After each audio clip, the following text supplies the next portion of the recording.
These are my AirPod 4s with the noise canceling feature in them. They do have a wireless charging option in here too, so they will wirelessly charge.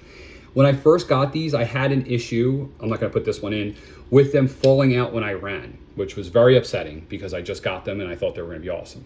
My issue was that I was putting them in like this.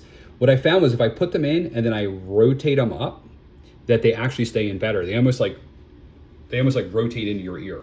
So that's what I would recommend if you're running into an issue with them falling out of your ear. Do something like this.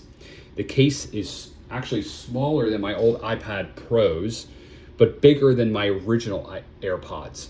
So really neat. I don't know. It's Apple. It works. It is what it is. The charging has been great. USB-C. And also the battery life has been amazing. So there they are. Apple AirPod 4s.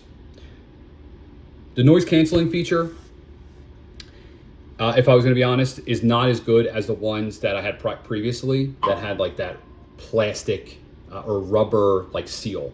All right, so when I cut the lawn, I don't use these. I actually use my old ones, which I can't find right now, to cut the lawn. The noise canceling feature on this isn't as good as I expected, but it is what it is.